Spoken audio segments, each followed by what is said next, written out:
The coffee had gone cold in my hands before I even realized I was still holding it. That's what happens when your daughter's words hang in the air like smoke after a fire. You freeze, unable to move forward or back, just suspended in the moment where everything changed. Margaret's face had been flushed, her eyes bright with tears she refused to shed, and her voice had cracked on that last word, life. I'd set the cup down carefully on her kitchen counter, nodded once, and walked out. No dramatic exit, no slammed door, just the quiet click of the latch and the sound of my own footsteps on her front porch. Now, 2 weeks later, I sat in my workshop behind the house, surrounded by half-finished birdhouses and the smell of sawdust, wondering how we'd gotten here. My name is Robert Chen, though my granddaughter Emma calls me Grandpa Bob, and I'm 73 years old. I raised Margaret alone after her mother died when she was 8. For 16 years, it was just the two of us against the world. I learned to braid hair from YouTube videos. I attended every parent-teacher conference, every dance recital, every tearful breakup. When she went to college, I felt like I'd completed the most important project of my life. She'd become a remarkable woman, smart, independent, compassionate, a pediatric nurse with her own house, her own life, and apparently her own breaking point with her father's interference. The irony wasn't lost on me. I'd spent years encouraging her independence, teaching her to think for herself, to stand up for what she believed, and now she'd stood up to me. The argument, if you could even call it that, had started innocuously enough. She'd mentioned her boyfriend, Derek, was thinking about quitting his job to start a food truck business. I'd made what I thought was a reasonable observation about the failure rate of restaurant ventures and the importance of financial stability before marriage. That's when she'd exploded. Not with rage exactly, but with something that had clearly been building for months, maybe years. Every helpful suggestion I'd made about her career, her relationships, her house renovations, her diet, her sleep schedule, it all came pouring out. I wasn't helping, she said. I was suffocating her. She was 34 years old, not 14, and she needed me to trust her to live her own life. Stop giving me advice. I'm not a child. Live your own life. The words had hit like a physical blow, knocking the air from my lungs, because she was right, and because I didn't know how. The days after our arguments stretched long and quiet. I'd always been an early riser, but now I woke at 4 a.m., unable to sleep, replaying our conversation. I'd pick up my phone to text her, then set it down. What would I even say? Emma called on Tuesday. My granddaughter had just turned 12, caught in that awkward space between childhood and adolescence, where everything felt both urgent and impossible. Grandpa, Mom's crying a lot. Did you guys have a fight? My chest tightened. We had a disagreement, sweetheart. Sometimes adults need space to figure things out. Are you going to fix it? You always fix things. I looked around my workshop at all the projects I'd completed over the years. A crib I'd built when Margaret was pregnant, a bookshelf, a hope chest. Things were easy to fix. Relationships, those required different tools.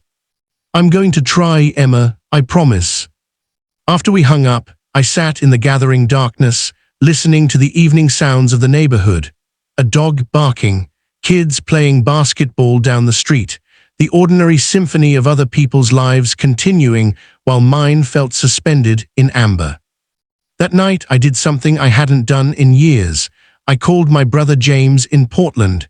He was 5 years younger than me, childless by choice, a photographer who'd spent his life traveling the world. Bobby, to what do I owe this rare pleasure? I told him everything, the argument, the silence, my confusion about what to do next. He was quiet for a long moment. You know what your problem is? You've spent so long being Margaret's father that you forgot how to be Robert. What's that supposed to mean? When's the last time you did something just for you, not for Margaret, not to help someone, not because you should? When did you last do something that made you feel alive? I opened my mouth to answer and realized I couldn't. After Margaret's mother died, I'd poured everything into being a good father. After Margaret grew up, I'd poured everything into being a good grandfather and a helpful dad. But me, Robert Chen, I'd lost him somewhere along the way. Still there? James asked. Yeah, I said quietly, I'm here. Listen, I'm teaching a photography workshop in Seattle next month. Come out, bring your camera, remember how you used to love that. I'd forgotten I'd even mentioned it to him, that old Nikon sitting in my closet, untouched for decades. The next morning, I dug out the camera. The leather strap was cracked, the body scuffed, but when I looked through the viewfinder, something stirred in my chest. A memory of the person I'd been before grief and responsibility had reshaped me. I started small, a walk through the neighborhood at dawn, capturing the way frost caught the early light, the pattern of shadows through Mrs. Henderson's garden fence, the determined expression on a young father's face as he jogged past, pushing a stroller. I didn't send the photos to anyone, didn't seek approval or advice. I just looked, really looked at the world around me for the first time in years. Days passed, then a week. I registered for James's workshop. I joined a local photography group that met on Thursday evenings. I started saying yes to things, a community theater production, a book club, a volunteer position at the botanical garden teaching kids about native plants.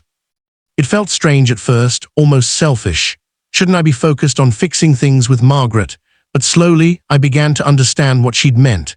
I'd been using helping as a way to stay connected, to remain relevant in her life.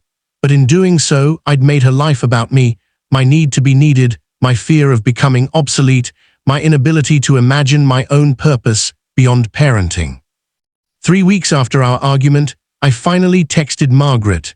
Not advice, not an apology loaded with justifications, just a photo, one I'd taken of sunrise over the park where I'd pushed her on the swings as a little girl.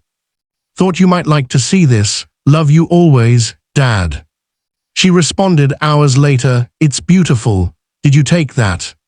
Yeah, rediscovered an old hobby. I'd like to hear about it sometime. I'd like that too. When we finally met for coffee a week later, I was nervous. Margaret looked tired but resolute as she sat across from me, wrapping her hands around her mug the way she had as a little girl. Dad, I'm sorry I yelled at you, she started. I held up a hand. Don't, you were right, I've been lost, Margaret. After your mom died, you became my whole world, and you've done such an incredible job building your own life that I think I panicked. I didn't know who I was if I wasn't taking care of you.